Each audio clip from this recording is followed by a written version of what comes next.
Despite the diminishing numbers of soldiers, the involvement from the home front of Augusta County and the morale of the soldiers stays strong in the most recent wartime of 1863.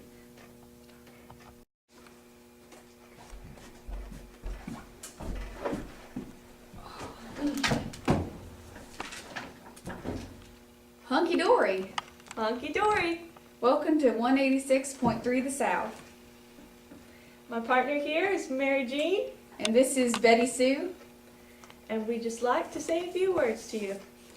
So, we just got back from Gettysburg and got a real taste of battle out there, as you can see, my friend here. Got shot in the Got a hand. bit of a wound. But anyway, we'd like to talk about the soldiers and their camp life there. So, first of all, I would just like to say how our boys are very strong out there and how they have not given up. And here's one example to their dedication. We found a letter to the editor of a current newspaper talking about how he was accidentally put on the desertion list, which he was very upset about because desertion and leaving is not what the South does. So, Amen. yeah. Okay. So, just a few words. He just wanted to correct the fact that he was wrongfully accused of deserting while he was actually in the hospitals, which are having a bit of trouble right now, actually, down there for our southern boys. He's been in the hospital for a few months now. They thought he was missing. They didn't really understand what was going on.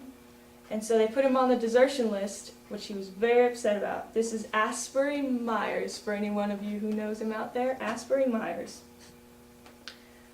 But he does quote, "I would scorn deserting the standard of my country in this hour of her struggle for freedom and independence."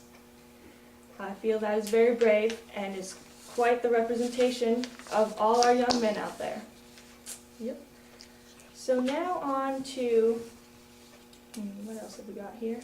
Do you want to say something now?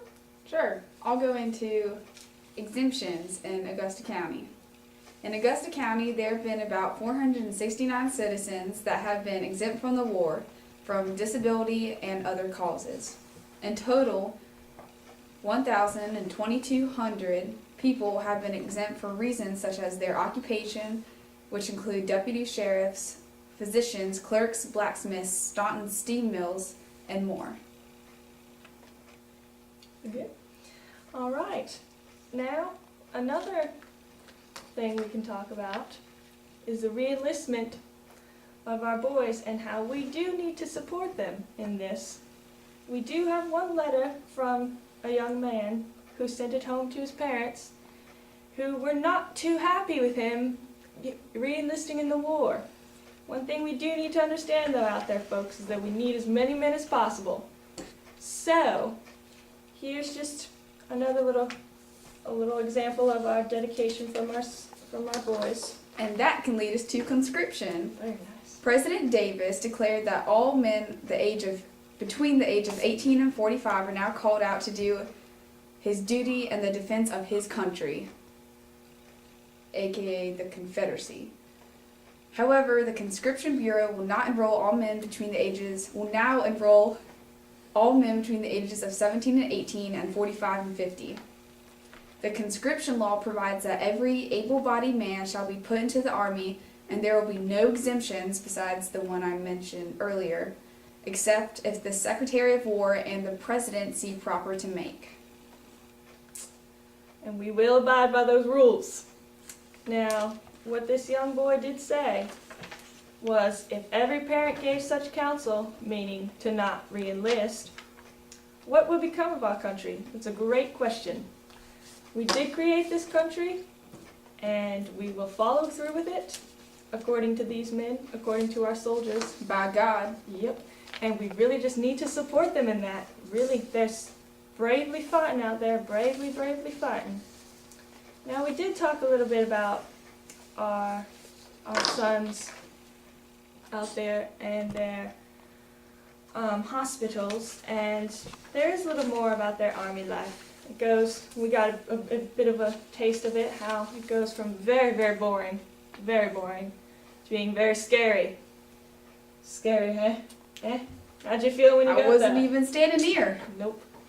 Anyway, so during those boring times, I don't know what they do. They gotta figure something out.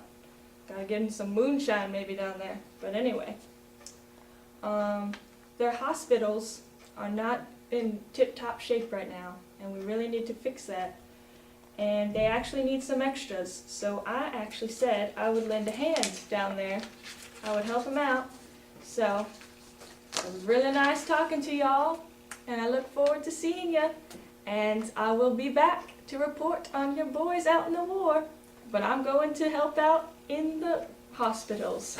Thanks for being here today. No problem. Oops, sorry about that. No, It's okay. it's okay. It's okay. It's okay. Okay, I'll see you later. bye. All right. Wait. I got one more thing.